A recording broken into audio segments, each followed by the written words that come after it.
예수님께서 부활 승천하신 후에 오순절 성령의 강림 사건이 있었습니다. 성령 강림 후에 신기하게도 제자들은 변하기 시작을 합니다.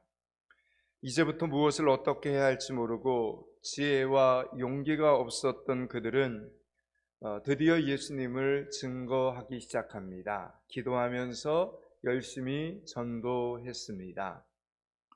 오늘 저와 여러분이 읽은 이 본문은 드디어 이방인이었던 로마의 백부장에게도 하나님의 복음이 증거되고 예수님을 영접하는 사건이 오늘 본문에 기록되어 있습니다. 이 일은 오순절 성령 강림 이후에 무려 10년이나 지난 후에 일어났습니다. 이때까지 제자들은 이방인에게 복음을 증거하지를 못하고 있었던 것입니다. 거의 10년의 세월 동안. 아니, 어쩌면 이방인에게는 복음을 그냥 증거하지 않고 있었습니다. 겨우 유대인의 피가 반쯤 흐르고 있는 사마리아인들에게만 복음을 전했을 뿐입니다. 그것도 만약 스데반의 순교 사건이 없었더라면, 예루살렘에 핍박이 일어나지 않았더라면 제자들은 결코 예루살렘 밖으로 나가서 사마리아인들에게 복음을 전할 생각조차 하지 않았을 것입니다. 그만큼 유대인들은 이 혈통의 벽을 깨기가 어려운 사람들이었습니다. 더군다나 베드로는 이미 충분히 바빴습니다. 예루살렘 교회만 해도 갑자기 성도가 10,000명이 넘었고 사마리아인들에게도 하나님의 복음을 증거하였습니다. 가만히 있어도 성도가 늘어나는데 굳이 이방인들에게까지 복음을 증거할 필요성을 느끼지 못한 것입니다. 그래서 하나님께서는 베드로를 움직이시는 겁니다. 그리고 베드로를 통해서 하나님이 오늘 전적으로 역사하시는 장면이 기록되어 있습니다. 먼저 고넬료에게 환상을 보여주시고 또 베드로에게도 환상을 보여주셔서 두 사람이 만나게 하십니다. 베드로가 복음을 전하지 않으면 안 될 그런 상황을 하나님이 오늘 만들어 놓으신 겁니다. 하나님께서 이렇게까지 직접적으로 개입하지 않으시면 어느 천년에 이방인에게 복음이 전파될지 알 수 없을 정도로 유대인들에게는 자기 민족을 넘어서서 하나님의 이 복음을 전하는 일은 그렇게도 어려운 일이었습니다.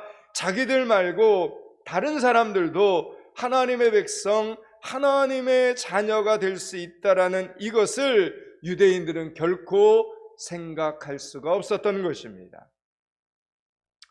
우리들 말고 다른 사람도 예수님이 필요하다는 이 사실은 너무나도 당연한 일입니다. 우리가 이렇게 구원을 받고 주일이면 하나님의 성전에 나와 예배를 드리고 하나님의 은혜 안에 살고 있지만 날마다 자고 깨고 일어나면 얼마나 많은 기도 제목들이 있습니까? 쉴 새 없이 떨어지는 머리카락처럼 한 가지가 해결되고 나면 또 다른 기도 제목이 생기고 하루가 지나고 나면 또 다른 기도 제목이 생깁니다. 하루도 한시도 하나님의 은혜 없이는 살 수 없다는 것을 체험합니다. 이렇게 예수님을 믿고 사는 저와 여러분도 그럴진데 왜 다른 사람들에게 예수 그리스도가 필요하지 않겠냐라는 이야기입니다. 그들도 예수가 필요합니다. 그들도 구원을 받아야 하고 그들의 삶에서 일어나는 인생의 모든 문제들을 하나님 앞으로 가지고 나와서 하나님 앞에 다 말할 수 있어야 합니다. 여러분 주변의 사람들도 여러분 그들이 아무리 완벽해 보여도 예수님이 필요하다라는 이 사실을 깨달을 수 있기를 바랍니다. 만약 우리가 이 사실을 깨닫지 않으면 하나님은 반드시 어떤 사건으로 찾아오십니다. 사건과 어려움이 발생하고 나서야 드디어 내가 그때 그 사람에게 복음을 전했어야 했는데 내가 한 번만 우리 포항 믿음교회 한번 예배의 자리에 가자고 말할 걸 하면서 후회하는 시간이 찾아옵니다. 지금 예수님을 믿게 된 우리는 우리의 과거를 떠올리면서 내가 그때 예수님을 좀 잘 믿었으면 이렇게까지 고생하지는 않았을 텐데 하고 안타까워할 때가 있습니다. 그때 내가 조금만 일찍 예수님을 좀 더 잘 믿었더라면 이런 선택을 하지 않았을 텐데 라고 후회합니다. 사랑하는 여러분, 부디 주어진 상황과 지금의 이 기회를 놓치지 말고 열심히 하나님의 복음을 전하시기 바랍니다. 복음의 통로, 축복의 통로들이 되실 수 있기를 축원합니다. 베드로가 복음을 전했을 때 많이 배우고 그리고 많이 가진 것이 있고 권세 있는 그 당시의 유대인들은 이상하리만큼 복음을 거부했습니다. 그런데 오히려 가난한 사람들 중에는 복음을 받아들이는 유대인들이 많았습니다. 성경에 보면 고넬료의 환상 속에 나타난 하나님의 사자는 지금 베드로가 바닷가에 사는 무두장이 시몬의 집에 지금 유숙하고 있으니 그를 청하라 이렇게 말씀합니다. 오늘 보면 사도행전 10장 5절서부터 8절을 한번 본문의 내용을 이해하기 위해서 읽겠습니다. 5절부터 8절까지를 읽겠습니다. 내가 지금 사람들을 욥바에 보내어 베드로라는 시몬을 청하라. 그는 무두장이 시몬의 집에 유숙하니 그 집은 해변에 있다 하더라. 마침 말하던 천사가 떠나매 고넬료가 집안 하인 둘과 부하 가운데 경건한 사람 하나를 불러 이 일을 다 이루고 욥바로 보내니라. 아멘. 여러분, 지금은 우리가 살고 있는 지금은 보면 부자들이 좋은 해변가를 다 차지하고 있습니다. 그렇죠? 그곳에 전망이 좋은 호텔이나 펜션을 짓고 바다의 경치를 즐기고 있습니다. 그러나 오늘 우리가 읽은 이때만 해도, 이 본문 속에 드러나는 이때만 해도 유대인들 중에 정말 가난한 사람들이 바닷가에 살았습니다. 바닷가는 폭풍우의 위협에 그대로 노출되어 있었기 때문에 가난한 사람들이 목숨을 담보로 살았던 지역이 바닷가입니다. 게다가 무두장이란 직업은 가죽을 벗겨서 먹고 사는 아주 천한 직업이었습니다.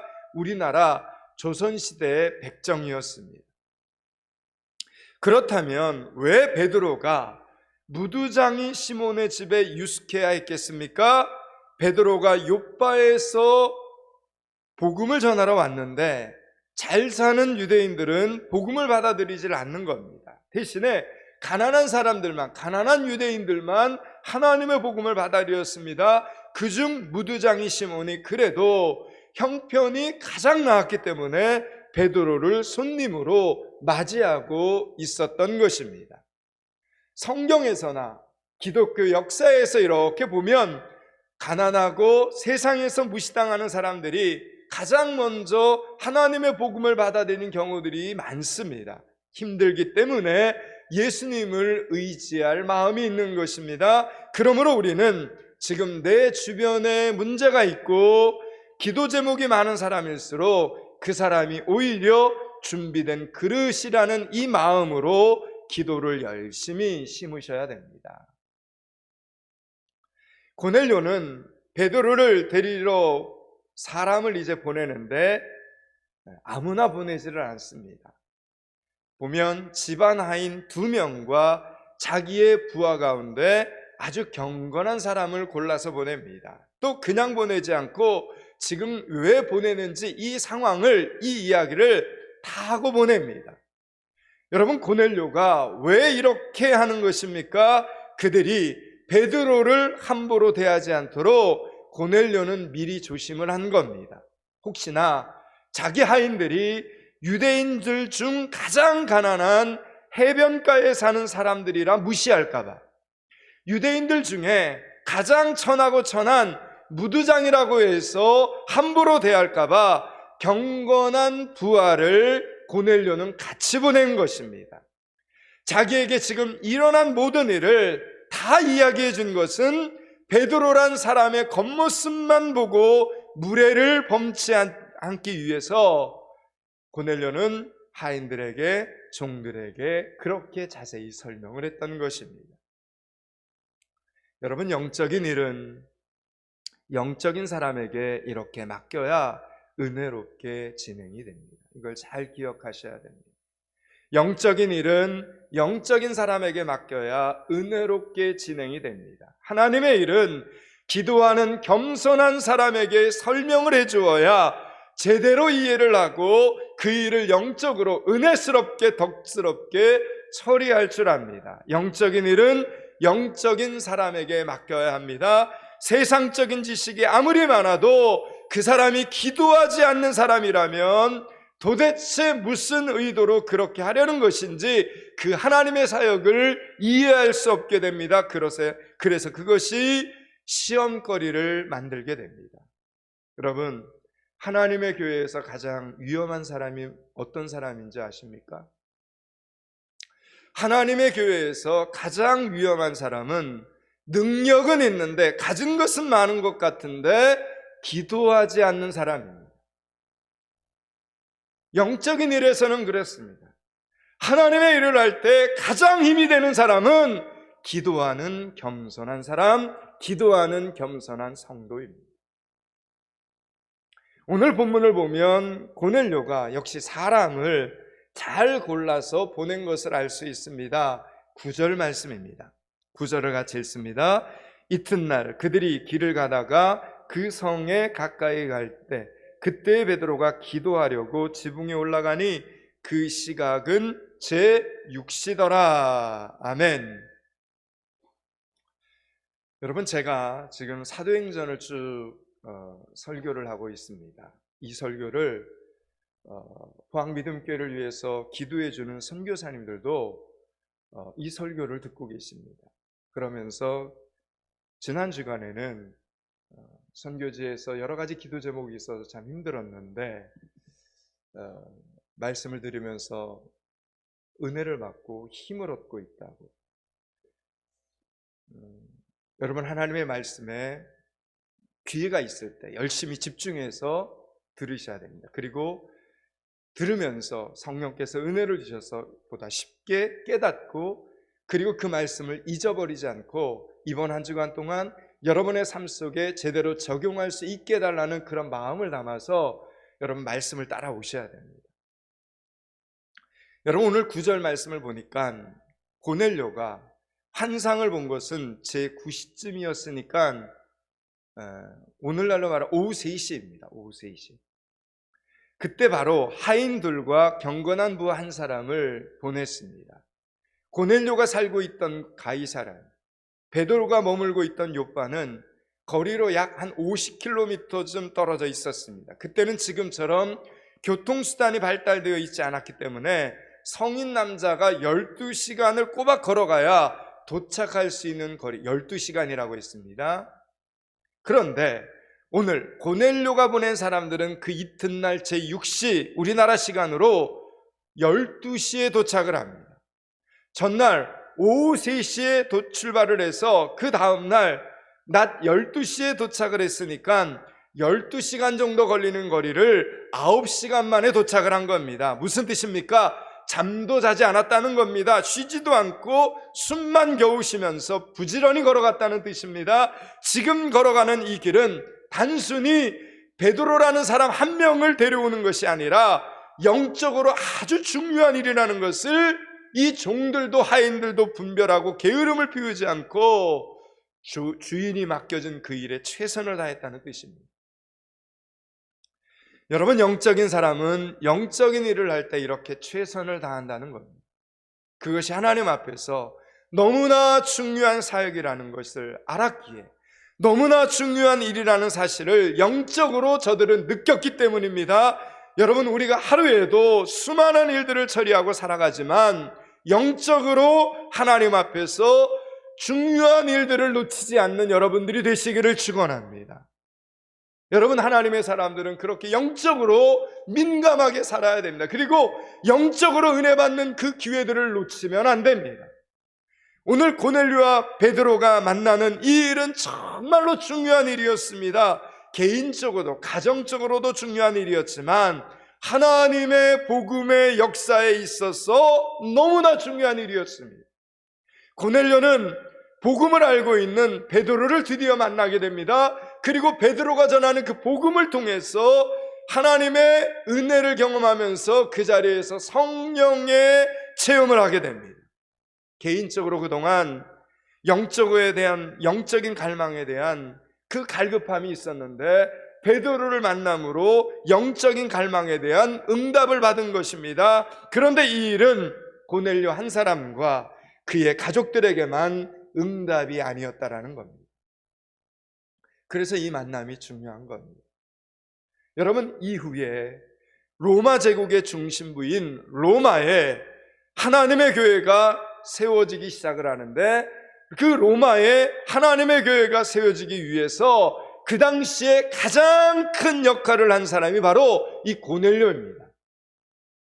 하나님은 이 일을 위하여 미리 이방인이었지만 고넬료를 준비시키고 계셨던 것입니다. 그러므로 오늘 본문에 이 베드로와 고넬료의 이 만남은 하나님께서 지켜보시는 만남이었다는 겁니다. 이 일을 위해 중간에서 지금 역할을 감당하고 있던 이 사람들은 영적으로 이 사역의 중요성을 깨달아서 숨 쉴 틈도 없이 멈추지 않고 열심히 12시간 거리를 9시간 만에 걸어갔다라는 겁니다.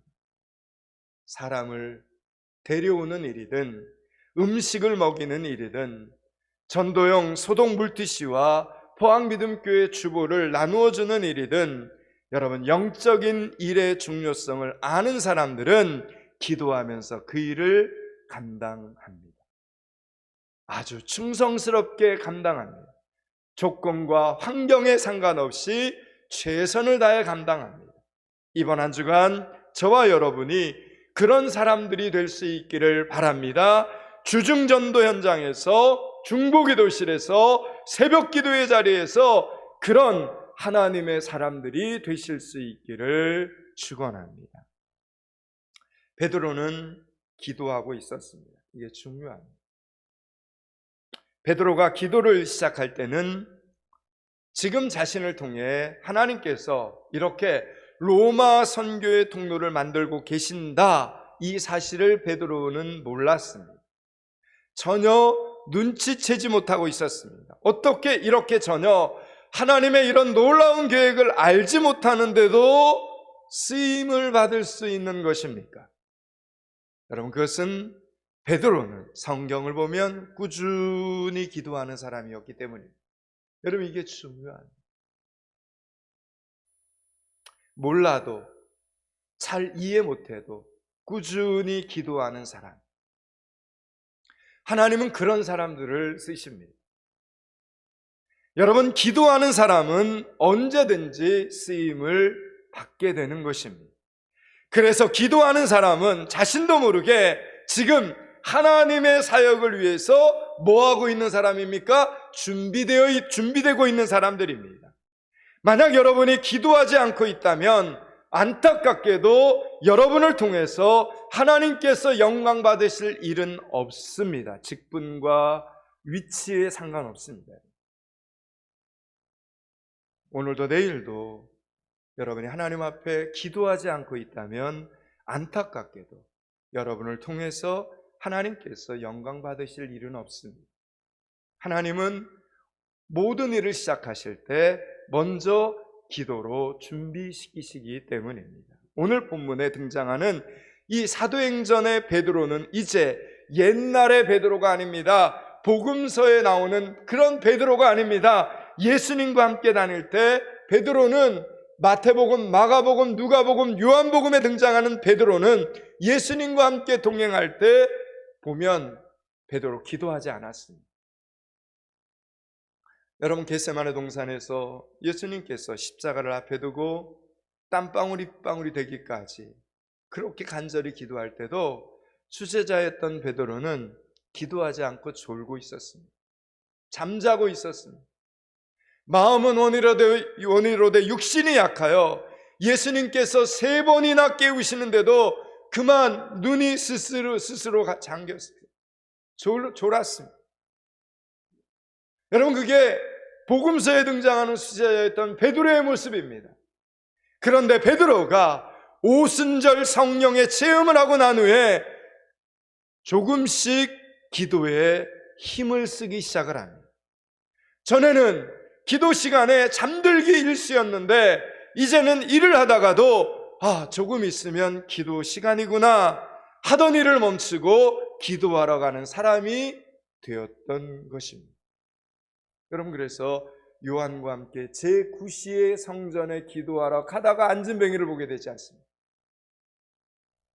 그러다가 그에게 결정적인 사건, 제9시 기도 시간에 요한과 함께 기도하러 성전에 올라갈 때 나면서부터 못 걷는 안진뱅이를 일으키게 되지 않습니까?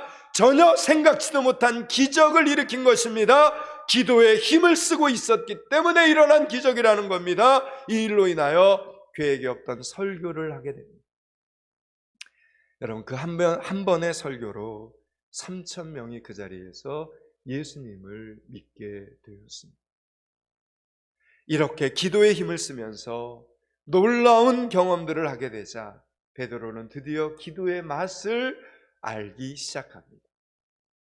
그렇게 베드로는 기도의 사람이 되고 있었고, 오늘도 그는 특별히 어떤 문제가 있어서 기도하고 있었던 것이 아닙니다. 우리는 아프거나 급한 일이 생기거나 어려움에 처해져야 부랴부랴 기도의 자리를 찾지만, 베드로는 기도의 기적을 체험한 후에 기도를 그냥 소중히 여겨서 오늘도 그 무두장이의 집에서 습관을 따라 열심히 기도하고 있었습니다.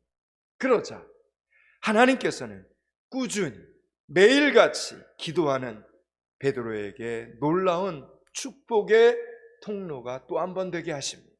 오늘 본문 10절과 11절을 읽겠습니다. 10절 11절을 같이 읽습니다.